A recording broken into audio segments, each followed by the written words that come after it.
Imagine a man so powerful that his words could shut the heavens for 3 years. A prophet who called down fire from above and outran royal chariots. Picture someone who raised the dead, defeated 450 false prophets alone, and never tasted death because God took him alive in a whirlwind of fire. This is Elijah, the mysterious Tishbite who appeared from nowhere and vanished into eternity. His story reads like an epic adventure. Supernatural provision by ravens, epic showdowns on mountaintops, divine whispers in caves, and a finale that defies all earthly logic. From drought to deluge, from despair to divine encounter, from earthly ministry to heavenly chariot, witness the most extraordinary prophetic journey ever recorded. Today, we uncover the complete saga of the man who walked with God so closely that heaven itself opened to receive him. In the ancient world, genealogies and family backgrounds mattered more than almost anything else. When someone important appeared on the scene, people wanted to know who their father was, what tribe they came from, and how they had earned their position. But Elijah shatters this pattern completely.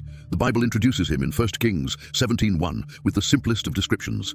And Elijah the Tishbite, of the inhabitants of Gilead, said to Ahab, "That's it, no mention of his father's name, no royal bloodline, no prestigious training under famous prophets. He's simply called the Tishbite, a man from a small obscure place called Tishbe in the rugged region of Gilead, east of the Jordan River." This was frontier country, a place where tough, independent people lived far from the luxury and corruption of the royal courts. While other prophets like Isaiah had access to kings and moved in sophisticated circles, Elijah comes from the wilderness, carrying nothing but the raw power of God's authority. His sudden appearance in Scripture is like watching a bolt of lightning strike from a clear sky. One moment he's not there, and the next moment he's standing in the presence of kings, speaking with the voice of the Almighty. This mysterious entrance tells us something profound about how God works. He often chooses the unexpected, the overlooked, the ones who come from nowhere to accomplish his greatest purposes. Picture the scene in King Ahab's palace. Marble floors, golden decorations, guards standing at attention, advisors whispering political strategies. This was the center of power in Israel, where the king who had led the nation deeper into idol worship than ever before held court. Ahab wasn't just politically corrupt, he was spiritually bankrupt. Under his rule, altars to foreign gods had been built throughout Israel, and the worship of the true God had been pushed aside to make room for the pagan practices that pleased his Phoenician wife, Jezebel. Into this scene of royal power and spiritual darkness walks a wild-looking prophet from the mountains. No appointment, no protocol, no diplomatic niceties. Elijah marches straight up to the most powerful man in the kingdom and delivers a message that would echo through history. As recorded in 1 Kings 17:1, he declared with absolute confidence, "As the Lord God of Israel lives before whom I stand, there shall not be dew nor rain these years, except at my word." Think about the incredible boldness of this moment. This wasn't a request or a warning. It was a pronouncement of divine judgment. Elijah was telling the king that the heavens themselves would be shut up, that no rain would fall on Israel until this mountain prophet decided otherwise. The drought that would bring the entire nation to its knees had just been announced by a man who had appeared from nowhere. And then, as suddenly as he had come, Elijah was gone, leaving the king to face the reality that the God he had rejected was still very much in control. After delivering such a shocking message to King Ahab, Elijah's life was immediately in danger. The king would not sit quietly while his kingdom suffered under a divine curse, and he would certainly send soldiers to find and kill the prophet responsible. But God had already prepared a perfect hiding place, far from the reach of angry kings and their armies. The word of the Lord came to Elijah with precise instructions, as we read in 1 Kings 17:2-4. "Get away from here and turn eastward and hide by the brook Chariot, which flows into the Jordan. And it will be that you shall drink from the brook, and I have commanded the ravens to feed you there." This wasn't just any wilderness hideout. This was God's personally chosen retreat center. The brook Chariot was a small stream that flowed into the Jordan River, probably tucked away in a rocky gorge where no one would think to look for a fugitive prophet. Here, surrounded by wild country and far from civilization, Elijah would experience one of the most extraordinary provisions in biblical history. Every morning, just as the sun was rising, he would hear the distinctive cawing and flapping of wings. Black ravens would descend from the sky, each one carrying bread in one claw and meat in the other. And every evening, as the day was ending, the same remarkable scene would repeat itself. These weren't trained circus animals or tame pets. These were wild ravens, birds known throughout the ancient world for being thieves and scavengers, stealing food from wherever they could find it. Yet God had commanded them to become faithful servants, bringing the prophet fresh meals twice a day with the reliability of the finest royal kitchen. While the rest of Israel began to feel the effects of the drought he had proclaimed, Elijah sat by fresh running water, eating food delivered by birds, completely safe in God's wilderness hotel. Months passed, and the drought that Elijah had proclaimed began to take its toll on everything, including his own hiding place. Even the dependable brook Chariot started to shrink as the relentless dry weather continued. Eventually, the stream that had provided his water for so long dried up completely, leaving only a rocky creek bed where fresh water had once flowed. At this critical moment, God gave his prophet new instructions that must have seemed both shocking and dangerous. As recorded in 1 Kings 17:8-9, "Then the word of the Lord came to him, saying, 'Arise, go to Zarephath, which belongs to Sidon, and dwell there. See, I have commanded a widow there to provide for you.'" This command was surprising on multiple levels. First, Zarephath wasn't in Israel. It was in Sidon, the heart of Phoenician territory and the homeland of Queen Jezebel herself. God was sending his prophet into enemy territory, to the very region where Baal worship was strongest and where Jezebel's influence was supreme. Second, he was sending the great prophet Elijah to depend on a widow. In that culture, one of the most powerless and vulnerable people in society. When Elijah arrived at the gates of Zarephath, he found exactly what he expected to find, a woman in desperate circumstances. She was outside the city walls, bent over and gathering small sticks from the ground to make a fire. Her clothes were worn and patched. Her face showed the strain of constant worry, and everything about her appearance spoke of poverty and hardship. This was the person God had chosen to provide for his prophet.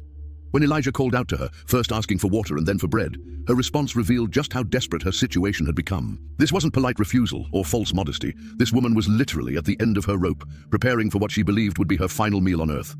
The widow's words to this strange prophet from Israel were heartbreaking in their honesty and desperation. As recorded in 1 Kings 17:12, she told him, "As the Lord your God lives, I do not have bread, only a handful of flour in a bin and a little oil in a jar.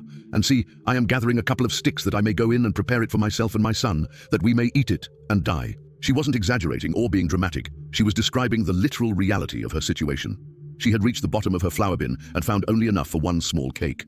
Her oil jar, which should have held enough oil for cooking and lamp fuel, contained just a few drops. She was gathering these sticks to build one last fire, bake one final piece of bread, share it with her son, and then wait for starvation to take them both. But Elijah had come bearing a message from God that would transform her desperate situation into a testimony of divine provision. His request must have sounded absolutely crazy to her ears. As the 1 Kings 17:13-14 records, he said, "Do not fear, go and do as you have said, but make me a small cake from it first, and bring it to me, and afterward make some for yourself and your son. For thus says the Lord God of Israel, the bin of flour shall not be used up, nor shall the jar of oil run dry, until the day the Lord sends rain on the earth." He was asking her to take her last handful of flour and her final drops of oil and give them to a complete stranger, trusting in a promise from a God she had never served. It was an impossible request that demanded incredible faith. But something, in Elijah's words, some authority in his voice, convinced her to take the greatest leap of faith of her life. She went into her house, took her precious last ingredients, and made bread for the prophet first, just as he had asked. Imagine for a second that the greatest enemy you face isn't outside your front door, but hiding within your own pulse. You've been conditioned to believe that your ego, the driving force of mine, and I is simply your personality, a byproduct of your upbringing. You are wrong. What if I told you that your ego isn't a character trait, but a biologic malware, a sophisticated predatory sequence of code embedded into your very DNA? For millennia, the Western narrative has reduced the fall in Eden to a mere act of eating a fruit, but the ancient Forbidden Scrolls suggest something far more sinister. They describe a genetic infiltration. They whisper of a moment where humanity didn't just disobey. We integrated a foreign nature. We allowed the serpentess seed to rewrite our spiritual and biological blueprints. This is the forbidden genealogy that Rome tried to burn. The revelation that the arrogance, the pride, and the insatiable hunger for power you feel today are actually hereditary symptoms of an ancient, alien curse. The question I ask isn't just about what you believe. It is about what you are. Is the ego you defend every single day your true identity? Or is it merely the thundering echo of a genetic curse passed down from the serpentess line? To understand the war raging in your soul today, we must revisit the crime scene that the modern church has turned into a nursery rhyme. Genesis 3 is not a story about a woman, a snake, and a piece of fruit. It is the documentation of a biological coup d'etat. While the world argues over metaphors, the ancient GEZ manuscripts and the forbidden traditions of the East point to a much darker reality. The fall was actually the first recorded systemic mutation of the human race. Think about the serpent. In the original texts, this was a belly-crawling reptile. This was a Snatched, a shining, luminous entity, a being of immense intellect and high-ranking celestial status. When he approached Eve, he didn't just offer an apple. He offered an upgrade. He offered a forbidden genealogy of thought. He whispered that humanity could be like God. But he omitted the fine print, that to be like God without God as spirit is to become a spiritual parasite. This is the birth of the serpent seed doctrine, one of the most controversial and suppressed theories in biblical history. It suggests that the intrusion in Eden was not just ideological, but foundational. Satan didn't he want to destroy humanity. He wanted to hybridize it. He wanted to inject his own essence, his own I will ascend mentality, into the very DNA of the human species. The ego we protect today is the direct result of this mutation. It is a foreign operating system that was hacked into the human heart to override our original connection to the divine. Why was Cain so radically different from Abel? Why was one a shepherd of peace and the other a cold-blooded architect of murder? The official narrative says jealousy, but the deeper, forbidden analysis suggests a genetic divergence. Cain was the first clinical manifestation of the ego virus. He was the first to experience the serpentess seed fully activated the insatiable need to be seen, to be vindicated, and to eliminate any perceived threat to his own self-importance.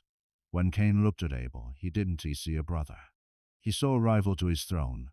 Does that sound familiar? Look at the world around you. Every war, every betrayal, every social media like we crave is a symptom of this ancient Eden mutation. The ego is not you. It is a spiritual cancer passed down through the bloodline. It is a parasite that feeds on your life force by convincing you that you are the center of the universe. This is how Satan hacks your free will. He doesn't force you to sin. He simply triggers the ego code in your DNA, making you choose yourself over truth every single time. The Western Church has spent centuries hiding the biological nature of this war, because if you realize your ego is an inherited curse, you will stop trying to fix it with self-help books and start looking for a total systemic reset. They want you to believe that Cain was just a bad apple. But the Forbidden Scrolls tell us he was a new species, the prototype of the modern, self-worshipping man. This is the controversy that keeps the theologians awake at night. If the ego is a genetic infection from the serpentess seed, then your self-esteem might actually be the very thing that is keeping you in bondage. You are carrying the mark of the enemy in your own temperament. You are guarding the very virus that was designed to kill you. We are not just talking about ancient history. We are talking about the forensic evidence of why you feel so alone, so competitive, and so desperate for validation even when you have everything. The serpent, didn't he just leave the garden? He stayed in the blood. He stayed in the genealogy. And as we move into the darker chapters of history, we will see how this ego malware grew from a single murder in a field to a race of giants that nearly wiped humanity off the map. Ask yourself and be honest for once, when you feel that surge of pride, that heat of anger when someone ignores you, or that cold jealousy when someone else succeeds who is actually speaking. Is it you? Or is it the mutation? If you think the Great Flood wiped the slate clean, you have fallen for the most expensive propaganda in human history. The water drowned the flesh, but it could not extinguish the architecture of pride. To understand the modern obsession with fame, power, and the self, we have to look at the towering shadows of the pre-flood world, the Nephilim. The Bible calls them the men of renown, the Giborim. But let us translate that into the language of the 21st century. They were the original cult of personality. The Nephilim weren't just biological anomalies. They were the absolute, unfiltered manifestation of the serpentess seed. They were the ego made flesh, walking on earth as gods. They didn't just want to live. They demanded to be worshipped. They didn't just want to lead. They wanted to own the very air humanity breathed. Why were they so obsessed with renown?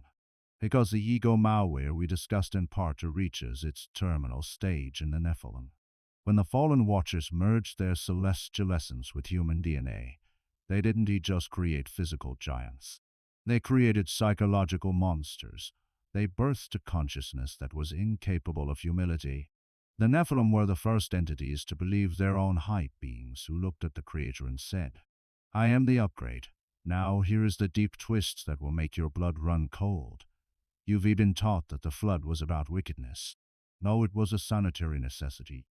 It was a desperate attempt to purge a genetic corruption that had turned humanity into a race of many Lucifers. But as the forbidden traditions of the forbidden genealogy suggest, the virus found a way to bridge the gap. Whether through the lineage of Ham's wife or through a secondary incursion of fallen entities, the Nephilim mindset survived the deluge. It migrated from the physical giants of old into the metaphysical giants of today. Look at your screen. Look at our culture. Look at the mirror. The modern ego, the insatiable hunger to be seen, the desperate need for followers. The ruthless climb to the top of the corporate or social ladder is nothing more than a miniaturized Nephilim. We no longer have 450-meter-tall giants walking the streets, so the virus has adapted. It has compressed itself into the human psyche. The arrogance that once built the Tower of Babel is now building digital empires and personal brands. The Nephilim lived for renown, and so do you. Every time you prioritize your image over your integrity, you are activating a dormant strand of Nephilim code. Every time you feel that surge of main character syndrome, believing that the world exists solely to serve your narrative, you are channeling the spirits of the Jibal Rim. We have become a civilization of micro-giants, each of us trying to build a throne upon the heads of others. The controversy that Roman the modern institutions fear is this. The Nephilim didn't go extinct. They just moved inside us. The war in heaven is now a war in the hemoglobin. Lucifer's plan was never just to kill us. It was to make us like him, obsessed with our own reflection, blinded by our own brilliance, and utterly disconnected from the source. He wanted a world of gods who hate each other, rather than children who love the Father. And if you look at the state of human ego today, you have to admit he is winning. Why does this ego malware persist? Why is it so hard to be humble? Because your flesh is screaming with the ancestral memories of being a god king. The serpent seed whispers that you are special, that you are entitled, that you are better. It is a genetic narcissism that has survived for thousands of years, mutating through every generation until it reached you. This is the legal link Satan uses. He doesn't need to possess you with a demon if he can possess you with yourself, as long as your ego is on the throne. You are legally aligned with the fallen ones. You are a citizen of their kingdom, carrying their biometric signature in your temperament. Think about the influencer culture, the CEO worship, the self-help industry that tells you to exalt yourself. It is all a Nephilim resurrection. We are rebuilding the world in the image of the fallen, and we are doing it with a smile on our faces. The question for the comments is going to be brutal. Do you truly believe your self-expression is an act of freedom? Or is it just the ancient Nephilim code running its final program through your life? Are you a unique soul? Or are you just a host for an ancient, parasitic ego that has been hunting renown since the dawn of time? You are exhausted. I can feel it through the screen. You are tired of the constant grinding friction of being you. You are tired of the internal judge that never sleeps, the ego that demands you be faster, richer, more beautiful, and more seen than everyone else. You feel a profound, aching loneliness even in a room full of people. This is not just modern stress. This is the Nephilim burnout. It is the sound of your original, divine soul screaming under the weight of the serpentess malware. Voice becomes raw, intimate, and devastatingly honest. Yuvi stood in the dark and asked, "Why is God so silent? Why does he watch me struggle with this pride, this jealousy, this void in my chest, and say nothing?"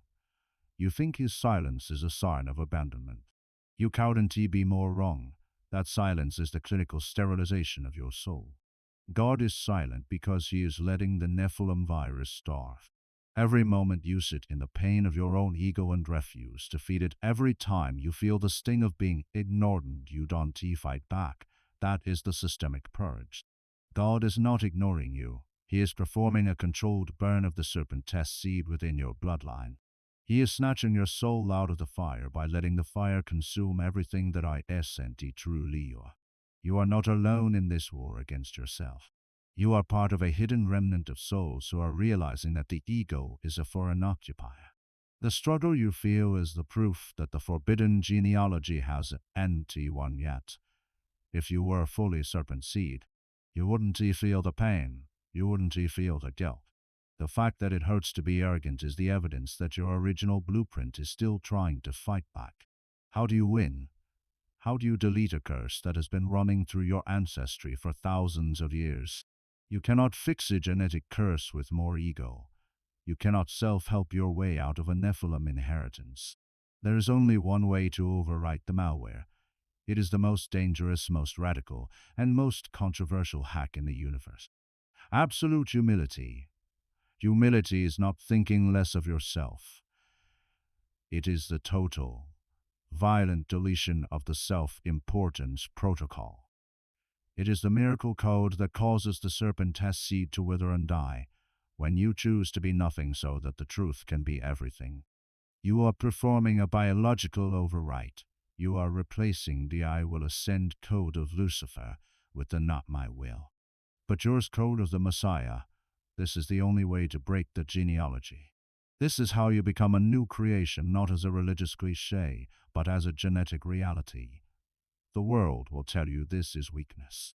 The men of renown will mock you, but they are the ones still trapped in the loop of an ancient, dying virus.